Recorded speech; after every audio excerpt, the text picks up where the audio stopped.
Es para mí un placer invitarlos en este momentito a escuchar a la doctora Piedad Cecilia Echeverry Marín, quien es anestesióloga pediátrica. Ella es médica de la Universidad Pontificia Bolivariana de Medellín, es anestesióloga de la Universidad de Antioquia y tiene entrenamiento en anestesia pediátrica con la Sociedad Colombiana de Anestesiología y Reanimación. Es adicionalmente la coordinadora del Comité de Anestesia Pediátrica del 2017 al 2018 y actualmente se desempeña como docente ad honorem de anestesia pediátrica en la Universidad de La Sabana y la Pontificia Universidad Javeriana de Bogotá. Ella nos va a hablar de la siguiente conferencia, será ¿qué hacer con el niño con vía aérea difícil inesperada? Muchas gracias, doctora. Ok, muy buenas tardes. Muchas gracias a la Sociedad Colombiana de Pediatría por esta invitación. Mi nombre es Piedad Cecilia Echeverry Marín, soy anestesióloga pediátrica. Me he dedicado los últimos 17 años a trabajar em, en el tema pues, de la pediatría y básicamente en la anestesia para los niños. He sido coordinadora del Comité de Anestesia Pediátrica por 10 años. Y bueno, pues nada, es un gusto para mí estar aquí y compartirle un poco de la experiencia que hemos adquirido durante estos años con el manejo de la vía aérea difícil en pediatría y hacer pues un reconocimiento de las estrategias que tenemos disponibles en nuestro medio cuando nos enfrentamos a este tema que es un poco difícil y estresante para todos los que nos dedicamos al mundo de los niños. El objetivo de esta conferencia es describir las características de la evaluación de la vía aérea de los niños, hacer una clasificación de ellas, una clasificación que vinimos trabajando con unos anestesiólogos también desde hace varios años. Y la idea es, como les decía, describir las principales estrategias que tenemos disponibles dentro de nuestro medio para abordar la vía aérea difícil y sobre todo para resolver un tema pues, que nos puede dejar graves secuelas o incluso producir la muerte de los niños. Quiero empezar con una reflexión. Esta es una frase del doctor Abraham Maslow que decía que todo aquel que es especialista con el martillo cree que todo lo que ve es una puntilla. Se nos aplica mucho a los especialistas, sobre todo anestesiólogos o pediatras de cuidado intensivo y emergenciólogos en los que siempre estamos acostumbrados a abordar la vía aérea a través del laringoscopio. Pues la vía aérea de los niños es un reto y no todo se puede resolver con laringoscopia. Entonces, esta es una abrebocas o una invitación a abrir un poco nuestro espectro mental como para tener muchas más opciones cuando nos enfrentamos a un niño con un abordaje muy difícil de la vía aérea o que tiene problemas de la vía aérea y cual no lo podemos resolver de la manera convencional a la cual estamos acostumbrados. Vamos a empezar con una introducción entonces, resaltando puntos que son muy importantes cuando hablamos de la vía aérea difícil en los niños. Los problemas de la vía aérea en niños son una causa vigente de morbilidad y mortalidad, tanto en cirugía, tanto en unidad de cuidados intensivos pediátricos, tanto como en urgencias. Entonces, todos los médicos y todo el personal de salud que estamos en estos escenarios tenemos que tener muchas posibilidades para tener un manejo adecuado con estas niñas. Son una causa importante de paro cardíaco y por eso pues pueden generar un problema neurológico severo a largo plazo o la muerte de los niños. Los problemas funcionales son muy comunes y ahorita más adelante me voy a detener un poco en lo que son esos problemas funcionales. Y los niños pequeños son los que mayor riesgo tienen. Básicamente los menores de un año son los que más se complican con el manejo de la vía aérea, los que tienen más riesgo de hacer laringoespasmo y los que tienen más riesgo de hacer complicaciones. La experiencia siempre cuenta y nunca es imposible oxigenar, que es básicamente la prioridad cuando tenemos una dificultad con la vía aérea, es oxigenar para evitar las lesiones hipóxicas neurológicas en los niños. Entonces vamos a empezar con la clasificación de la vía aérea. Este es un trabajo, como les decía, que trabajamos hace tiempo con varios anestesiólogos a nivel mundial que nos dedicamos al tiempo, al tema de la vía aérea difícil en los niños y tomamos tres clasificaciones. La vía aérea inesperada, nunca la llamamos normal porque en los niños, cuando uno le hablan algo de normal, generalmente hace que los médicos y el personal de salud bajemos un poco la guardia cuando nos hablan de normalidad. Entonces la tratamos de abordar como una vía aérea inesperada, que es esa vía aérea que aparentemente es normal, que aparentemente está bien, que el niño tiene unas buenas características que no nos llaman la atención, pero que sabemos que la reactividad de la vía aérea y los reflejos de la vía aérea, así sea una vía aérea aparentemente normal, siempre nos pueden generar sorpresas.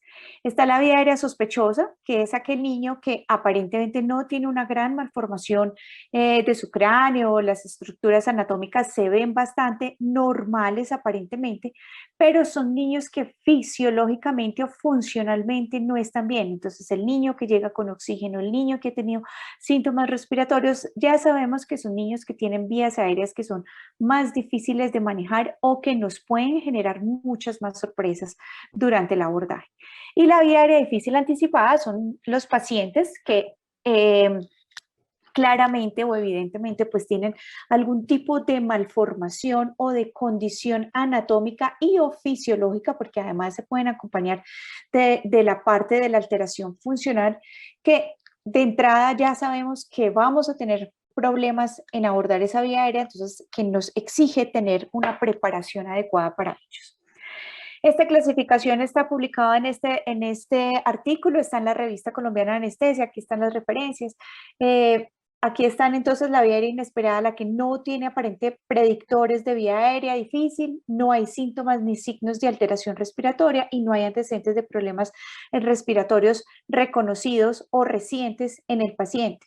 La vía aérea sospechosa es todo lo que nos diga este niño está con una alteración en su funcionalidad respiratoria o necesita oxígeno o tiene un SAOS o está con síntomas respiratorios, con rinorrea, con tos, antecedentes de síndromes broncoobstructivos o antecedentes de intubación traqueal y ventilación mecánica, sobre todo en esos chiquiticos que durante la adaptación neonatal requirieron algún grado de reanimación y de abordaje invasivo de la vía aérea. Y la vía aérea anticipada, como ya les había mencionado, entonces son básicamente cualquier alteración anatómica que comprometa estructuras de la vía aérea, maxilar, mandíbula, nariz, paladar, cráneo, cuello, el tórax, o que tengan antecedentes ya de intubaciones difíciles reconocidas.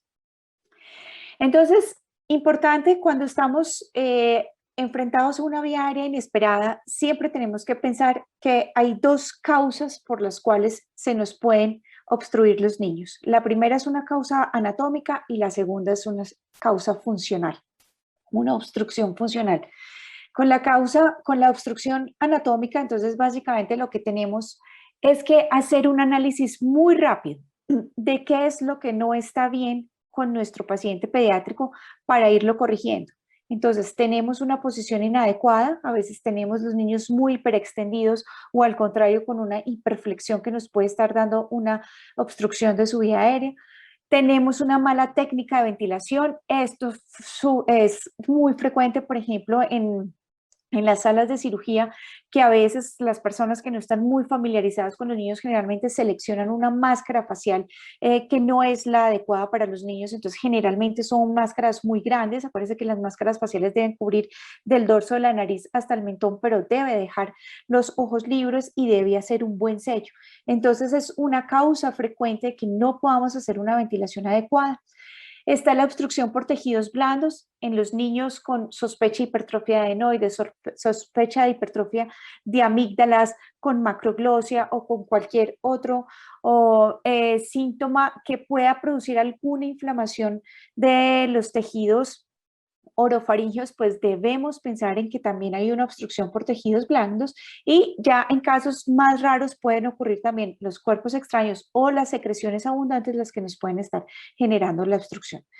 En el caso de obstrucción por tejidos blandos, siempre contar con la disponibilidad de tener cánulas orofaringeas o nasofaringeas del tamaño adecuado para los niños, saberlas colocar, saber sobre todo las cánulas orofaringeas que hay que manipularlas o colocarlas en un plano de sedación adecuado para evitar el reflejo nauseoso y el vómito en los niños, sobre todo en situaciones de urgencia. Entonces, es muy importante recordar lo básico del manejo de la vía aérea, pero a veces fallamos en las cosas básicas. El niño en posición neutra puede fácilmente hacer una hiperflexión y hacer una obstrucción por tejidos blandos, entonces tratar de tener una leve hiperextensión. En los niños de más de 3 años, generalmente recomendamos es tener una pequeña almohadita o un roscón en el occipucio para estabilizar la cabeza, y en los menores de 3 años lo que se recomienda a veces es poner una almohadita pequeña interescapular o debajo de los hombros para lograr estabilizar el aumento del occipucio. Nuevamente, las técnicas de máscara facial, seleccionar un buen tamaño, el tamaño adecuado de la máscara facial, hacer un sello adecuado y tener dispositivos de permeabilidad orofaríngeos o nasofaríngeos, como el caso de la cánula de Guedel o la cánula nasofaríngea. Aquí está la selección adecuada. En la cánula orofaríngea básicamente es de la comisura labial al ángulo mandibular, y en la nasofaringe es del ala nasal hasta el lóbulo de la oreja. Esos tamaños también deben estar en consideración cuando vamos a hacer el abordaje de la vía aérea.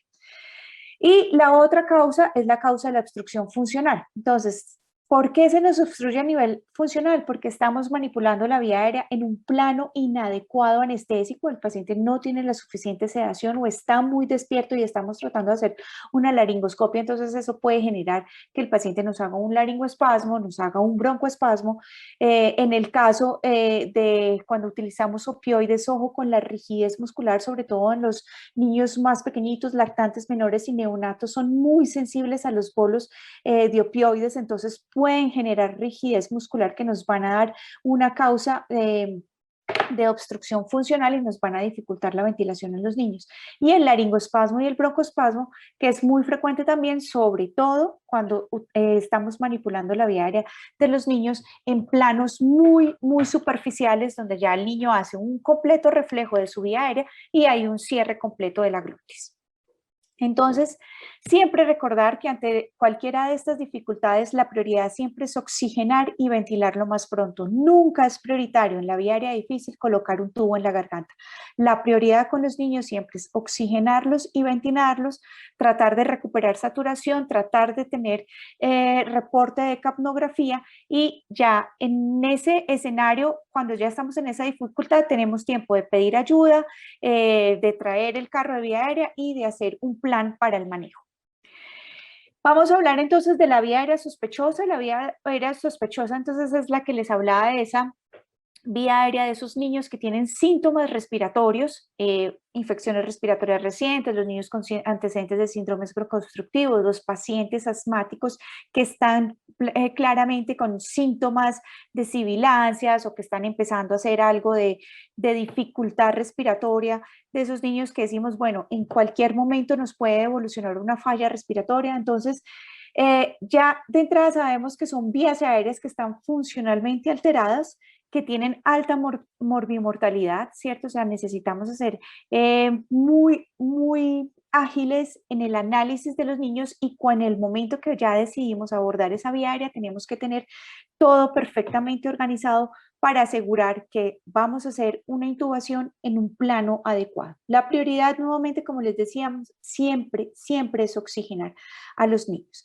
Entonces, hay que identificar estos tipos de pacientes, priorizar dónde es el mejor escenario para intubarlos, si estamos en urgencias, si los llevamos a la UCI o si van a necesitar algún otro procedimiento, pues si van a requerir algo de cirugía, pues si de pronto también está el escenario quirúrgico, y podemos contar como con el concurso del anestesiólogo para que nos ayude a abordar esa vía aérea que está inestable en este momento.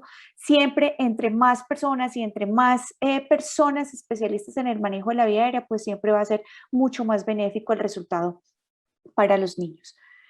Entonces, nuevamente lo que les decía, todos los síntomas respiratorios, las infecciones recientes, los síndromes broncoconstrictivos, los cuerpos extraños en la vía aérea que desafortunadamente siempre llegan a nivel tardío cuando ya han hecho una gran inflamación en esa vía respiratoria. Entonces los niños ya llegan muy sintomáticos, con vías aéreas ya muy, muy reactivas, con la posibilidad de un broncoespasmo, de un laringoespasmo que está casi que latente y casi que al borde de llevarlos a una falla respiratoria. Y el el trauma de la vía aérea, pues obviamente también es un factor de riesgo para saber que es una vía aérea sospechosa y que en cualquier momento esa vía aérea nos puede fallar y colapsar. Esto es más pues para la perspectiva desde el anestesiólogo. Cuando tenemos cirugías selectivas en un paciente que está con síntomas respiratorios, definitivamente nosotros preferimos no hacer el procedimiento porque el riesgo de complicaciones respiratorias se duplica tremendamente. Entonces, si son procedimientos selectivos, preferimos que pasen todos los síntomas y que el niño y esa mucosa ciliar vuelva otra vez a regenerarse. Pero si son cirugías electivas, en el caso de trauma, una apendicitis, pero además el niño además ha hecho una crisis asmática o es un niño en una respuesta orgánica multisistémica secundaria a una infección, una neumonía complicada o algo, nos toca proceder, nos toca intubar y probablemente nos toca ya en conjunto con pediatría y con el cirujano definir cuál es la prioridad con estos niños para estabilizarlos y ponerles, pues ofrecerles un escenario seguro en el que puedan estar mucho mejor. Entonces, hay unas reglas básicas que nos gustan mucho los anestesiólogos, pero yo creo que los pediatras tienen que manejar esto también de la mano, sobre todo si son pediatras que manejan la vía aérea. Entonces, los que están en urgencias, los que están en cuidados intensivos deben saber esto que es muy importante.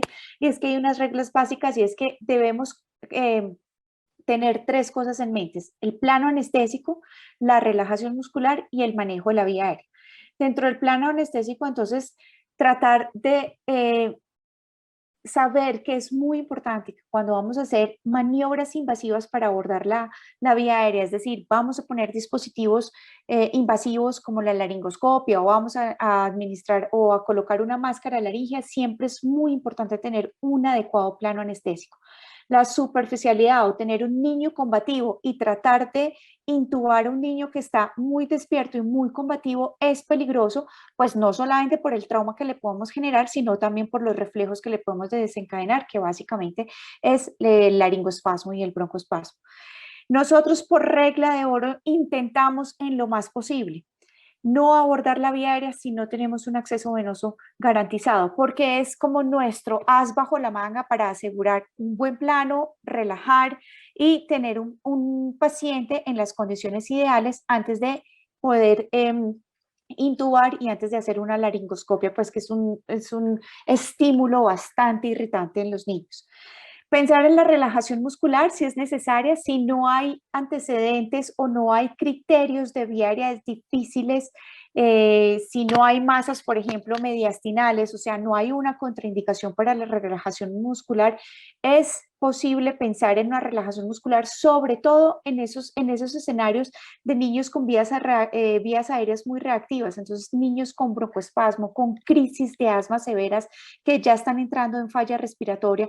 Esos niños se benefician tremendamente de relajarlos desde el principio porque tenemos un plano mucho mejor y asegurado en el momento de poner el tubo en la tráquea.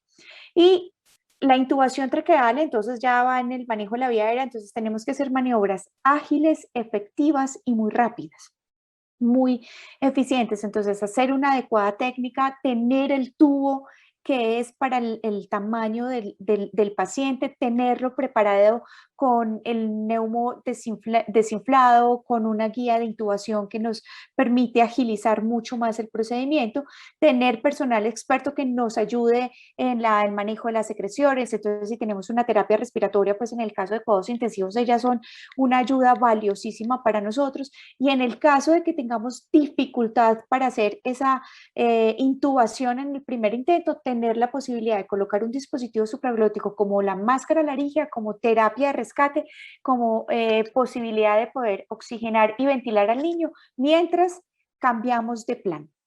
Siempre pedir ayuda desde el principio y nuevamente voy a insistir mucho en esto, hay que mantener la oxigenación y la ventilación, que es lo prioritario en el manejo de la vía aérea de los niños.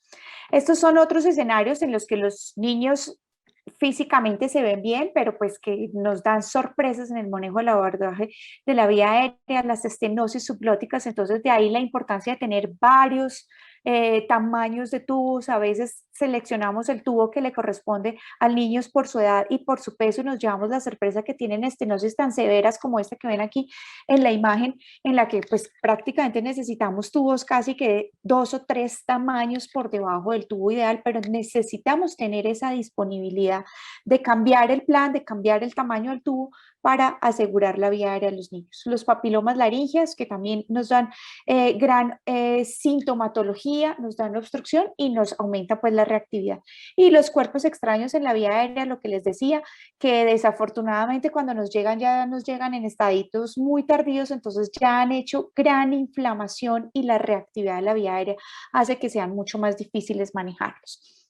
La laringomalacia, pues que esto es una enfermedad mucho más frecuente en los neonatos y en los lactantes menores, pero pues que a veces lo vemos niños también tan grandes como de 1 año todavía con sintomatología. Entonces, aquí pues es importante reconocerlos, después tener como el concurso de un cirujano y un otorrino, pues para ver qué otras opciones les podemos ofrecer a estos muchachos. Nuevamente, lo que les decía, lo de la intubación traqueal segura, tener el equipo disponible a la mano y preparado es parte fundamental del abordaje de la vía aérea, no solamente en escenarios de urgencia, sino también en escenarios selectivos, porque cuando a veces estamos en esa vía aérea inesperada e inesperadamente, como se llama, nos da dificultades para la ventilación y la oxigenación, tenemos que tener el equipo de vía aérea a la mano, siempre a la mano. La guía de intubación, las diferentes valvas y las pinzas de McGill en el caso pues que tengamos que remover cuerpos extraños, traccionar la lengua o hacer alguna otra maniobra que necesitemos. Nuevamente, aquí está todo lo de la ventilación. Entonces, en el momento de la intubación, tener el tubo listo, preparado, el tamaño que es, hacer como una lista de chequeo y una verificación de lo que necesitamos, los tamaños adecuados, la profundidad anestésica y definir si no hay, si yo probablemente pienso que este niño no tiene factores de riesgo ni encuentro malformaciones anatómicas como para sospechar que vaya a tener dificultades en la maniobra de la laringoscopia y de la intubación, pues pensar en si se beneficia de la relajación muscular, tener la ayuda disponible y siempre debemos tratar de llamar a alguien, por lo menos que sepa lo mismo que nosotros, o si hay alguien más experto en el manejo de la vía aérea, pues también hay que llamarlo a que nos acompañe en estos escenarios de emergencia. Entonces, en este caso, pues puede ser si estoy en urgencias, llamar al pediatra intensivista, si estoy en la UCI o estoy en urgencias, si hay un anestesiólogo disponible, pues siempre, siempre entre más personas nos puedan colaborar y acompañar en estos escenarios, siempre es mucho más fácil resolver la situación. Lo que les decía, maniobras ágiles y rápidas y tratamos en los niños mayores de 3 kilos de utilizar tubos con neumotaponador. Este es un artículo muy lindo que les recomiendo del doctor Joseph Tobías, en el cual él habla sobre cómo ha cambiado también el conocimiento de la anatomía de los niños que antes se consideraran que eran de estructura cónica y que los adultos eran cilíndricos y que por eso los niños se obstruían más que los adultos. No, realmente lo que dice es que es un tema de diámetros y es un tema de una mucosa que es mucho más friable, que se edematiza mucho más fácil, entonces generan resistencias a la vía aérea mucho más altas que lo que ocurre con los adultos. Entonces, tenemos varios dispositivos. Es ideal manejar los tubos con neumotaponador nuevamente también porque la tráquea no es cilíndrica, no es redonda completamente, sino que es como en forma de elipse. Entonces, al tener un neumotaponador que se infla, pues se adosa muchísimo mejor a las paredes de la tráquea, hace un mejor sello y hace que la mecánica ventilatoria funcione mucho mejor en tubos con balón que sin balón. Lo otro es que, pues, al hacer mejor sello, el tubo se moviliza mucho menos dentro de la tráquea y eso genera menos trauma dentro de la mucosa traqueal, lo cual también disminuye las incidencias de estenosis subglóticas a largo plazo. Siempre es recomendable, sobre todo en niños de cuidado intensivo, en los niños que van a estar ventilados e intubados por varios días, medir por lo menos una vez al día la presión del neumotaponador. Lo ideal es que esté por debajo de 20, pero mucho más ideal si está por debajo de 15, ¿cierto? Es importantísimo esa maniobra para asegurar la permeabilidad de la mucosa y la buena, el buen manejo a largo plazo de esa vía aérea. Y ya vamos con los últimos casos, que son las vía aérea difícil anticipada, que son ya casos raros y exóticos, generalmente son niños sindromáticos o con malformaciones anatómicas severas, requieren manejarlos en sitios especializados con personal experto, ojalá con equipo multidisciplinario en el cual participa el pediatra, participa el intensivista, participa el anestesiólogo, participa el cirujano o el otorrino, participa terapia respiratoria, que es pero pues son uno de los pilares fundamentales en el manejo de estos niños, y nuevamente hay que hacer un planeamiento muy cuidadoso de todas las opciones que tenemos para manejar estos niños. Entonces es muy importante tener el algoritmo de manejo y el carro de vía aérea. Entonces estos son casos de la vida real, estos pues requieren niños ya casos selectivos, planearlos, hacer una reunión antes, explicarles al paciente, bueno, cuando son ya grandecitos y entiende, y a los papás todo lo que va a pasar con ellos o cuál es el plan de nosotros para que ellos también estén informados. Casos como estos, por ejemplo, esta es una niña con una anquilosis de la articulación temporomandibular, el cual la apertura oral era menos de 1 centímetro, entonces aquí la posibilidad de poner una máscara laríngea o cualquier dispositivo oral era imposible. Entonces, nuevamente tenemos que sentarnos a planear cuáles son los abordajes y las posibilidades que tenemos con estos niños.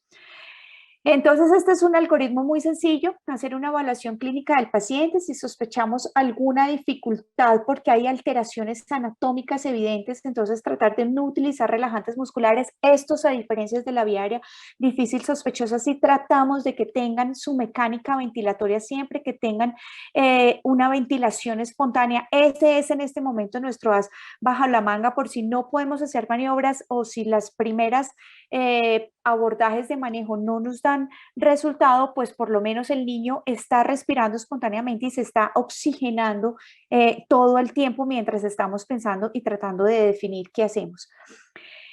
Importante definir también si lo podemos ventilar fácilmente con la máscara facial. Si lo podemos ventilar con la máscara facial, si necesitamos un dispositivo como cánula orofaringea o cánula nasofaringea, es muy importante porque eso nos da mucho más tiempo, nos da mucha más posibilidad de hacer más maniobras, de pedir ayuda y de traer otro tipo de dispositivos.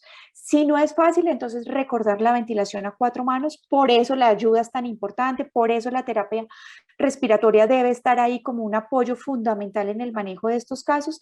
Tratar de mejorar la posición y usar los dispositivos de permeabilidad oroglóticos y intentar una intubación por laringoscopia convencional. Si se pudo intubar, pues bendito Dios, aseguramos bien esa vía aérea, pero si no, entonces nos toca nuevamente replantearnos. Podemos hacer laringoscopia hasta número 3. Entonces, la primera laringoscopia, si no surtió efecto, la puede hacer un segundo operador o la puede hacer el mismo operador cambiando de valva, la posición del paciente, aspirando secreciones. Si al segundo intento ese operador no pudo lograr una intubación, debe venir otro operador que tenga más experiencia y hacer el tercer intento de laringoscopia. Si después de esos 3 intentos no se ha podido abordar la vía aérea con laringoscopia, hay que cambiar de plan. No es posible que sigamos y sigamos haciendo laringoscopias repetitivamente, porque la posibilidad de trauma, de edema de esa vía aérea y de producir sangrado nos va a empeorar la situación. Entonces nos vamos a meter en una situación de no puedo ventilar y después de no puedo intubar y después no puedo ventilar, lo cual pues ya nos va a llevar a problemas mucho más serios. Si la máscara, si después de las intubaciones no podemos, entonces intentamos un dispositivo supraglótico. Los más conocidos y los más fáciles de colocar en este momento es la máscara laríngea. Si es exitoso y podemos permeabilizar esa vía aérea con máscara laríngea, entonces podemos hacer 2 intentos ahí. Uno, dejarlo con máscara laríngea si es algo electivo y algo cortico para lo que necesitamos el niño, pero si el niño va para una unidad de cuidados intensivos o ya necesitamos intubación a largo plazo, podemos hacer una intubación a través de la máscara laringea guiada por fibrobroncoscopio. Eso lo hace anestesia, eso lo hace otorrino, eso lo hace un pediatra intensivista. Es importante también como sacar escenarios y talleres para que ustedes se familiaricen muy bien con estas técnicas, que realmente no es difícil, pero hay que hacerlo y hay que conocer o tener por lo menos la experiencia, si sean maniquís, para saber cómo se realiza el procedimiento. En caso de que ni con la máscara laringea podamos permeabilizar la vía aérea, entonces ya hay que pensar en opciones quirúrgicas más invasivas y mucho más agresivas, como el caso de la cricotiroidotomía en niños mayores de 8 años. En menores de 8 años no hacemos cricos porque la posibilidad de lesionar la tráquea es mucho más alta. En los menores de 8 años, más bien lo que hacemos es, generalmente ponemos la máscara laringea, tratamos de oxigenar y ventilar con la máscara laringea y llamar al otorrino o al cirujano pediatra para que nos haga una traqueostomía con abordaje quirúrgico normal, convencional. Este es el artículo que les digo. Los que tengan la posibilidad de descargarlo, está en la Revista Colombiana de Anestesia. Aquí está todos estos temas que les estoy diciendo, la clasificación. Entonces, con más tiempo y detenimiento lo pueden leer. Estos algoritmos también están ahí. Básicamente lo que les decía, los principios básicos de hacer una buena técnica, asegurar un buen plano. Si eso falla, pedir ayuda prontamente, pensar rápidamente si lo que tengo como dificultad para ventilar el niño es una obstrucción anatómica o una obstrucción funcional, y tratar de intubar rápidamente al niño si no hay alteraciones ni contraindicaciones anatómicas, recordar el buen plano anestésico. Y bueno, en el caso pues de los anestesiólogos, pues siempre tenemos la posibilidad de echarnos para atrás, despertar al niño y cancelar los procedimientos. En el caso de pediatría, si estamos en urgencias o estamos en cuidados intensivos, realmente la situación hay que resolverla. Entonces, o el niño hay que intubarlo o hay que ofrecerle una traqueostomía si todos los otros planes nos sirven, no nos sirven, pero pues el escenario en pediatría obviamente es un poco más retador, porque ustedes sí tienen que asegurar esa vía aérea, diferente pues al escenario que podemos tener nosotros en anestesia, que es un poco más selectivo. Lo mismo para la indicación, para la intubación. Entonces, si tenemos dificultad, asegurar un buen plano anestésico, asegurar si tenemos, si no hay contraindicación para la relajación muscular, hacer una relajación muscular. La maniobra de Burke, que es básicamente hacer una presión a nivel del cartílago cricoides hacia atrás y hacia arriba. Eso básicamente lo que hace es exponer mejor la glotis cuando hacemos la laringoscopia. Es completamente diferente a la maniobra de Selig. La maniobra de Selig también, de hecho, en los niños está muy replanteada, pero pues se llama así. La maniobra de Burke es para mejorar la visualización de la glotis. Siempre aseguramos la ventilación, la oxigenación, y tenemos pues ya varios planes. Entonces, intubación con laringoscopio convencional, dispositivos supraglóticos como la máscara laringea, tratar de intubar a través de la máscara laringea, y en este momento tenemos nuevos dispositivos como son los videolaringoscopios, pues que han estado muy de moda ahora con todo este tema del COVID, pero pues que básicamente lo que nos ha hecho es facilitarnos mucho la visualización de la glotis. Entonces es muy importante, son dispositivos muy buenos, pero nuevamente hay que tener algo de entrenamiento y hay que hacer varios casos, inicialmente en pacientes sanos y normales, para que cuando ya nos llegue ese caso difícil y retador, ya tengamos por lo menos conocimiento y experiencia con el manejo de los equipos. Y finalmente lo que les quiero dar también es que, sobre todo en los servicios de urgencia, los servicios de cuidado intensivo pediátrico y los servicios de cirugía que atendemos niños, siempre debemos contar con la disponibilidad de dispositivos para vía aérea difícil o hacer un carro de vía aérea. Esto también está dentro del artículo que está publicado en la Revista Colombiana de Anestesia, para que más adelante, si están interesadas, en cada servicio debiera haber un carrito con máscaras faciales, con cánulas de todos los tamaños, con máscaras laríngeas de intubación, que ahora se consiguen realmente fácil en el país. laringoscopios especiales, aunque realmente tener los laringoscopios, los convencionales, con valvas rectas y valvas curvas de todos los tamaños es importante. Las bujías o los estiletes de intubación, los intercambiadores de tubo que son absolutamente esenciales e indispensables en las unidades de cuidados intensivos, sobre todo si tenemos pacientes que fueron de vía aérea difícil anticipada, de acceso vascular difícil, y además hay que canalizarles o hay que cambiarles el tubo porque están fugando o porque ya se edematizaron y necesitan cambio de tubo. El intercambiador de tubo juega un papel importantísimo. Los videolaringoscopios que por primera vez en el país ya están disponibles en la mayoría de los servicios, también los tenemos que tener pues como dentro de nuestro arsenal. Y ya los sets quirúrgicos, que es básicamente la intubación retrógrada, los sets de cricotiroidotomía que se hacen en mayores de 8 años, y las traqueostomías. Entonces, tener cánulas de traqueostomía neonatales, pediátricas de todos los tamaños, y obviamente contar con el concurso del cirujano pediátrico o del otorrino. Nuevamente aquí están los videolaringoscopios. Estas son las versiones que tienen videolaringoscopios pediátricos. Afortunadamente, pues ya los vamos a ver más comúnmente en los servicios grandes, pero pues la invitación es a utilizarlos en pacientes sanos, en el paciente que no nos está retando, que estamos con tiempo, con disposición y con calma para familiarizarnos mucho más con los equipos, y cuando tengamos ya el caso pues retador, ya sepamos cómo manejar todo. Listo, entonces ya para concluir, los problemas de la vía aérea son muy comunes en niños. Ustedes saben que son un buen porcentaje de la consulta en urgencias y del ingreso a cuidado intensivo pediátrico.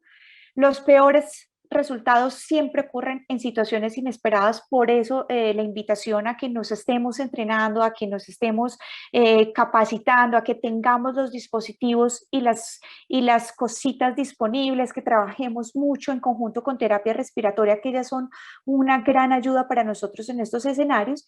Y siempre la prioridad siempre es oxigenar y ventilar.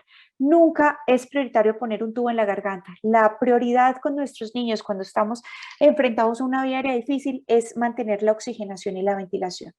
Nuevamente, disponibilidad permanente de equipos, de insumo, estarnos entrenando, hacer talleres, buscar escenarios pues como para que podamos hacer los entrenamientos en maniquís inicialmente, después en pacientes normales y después ya así poder abordar los casos más difíciles, pues que generalmente nos aportan una gran experiencia.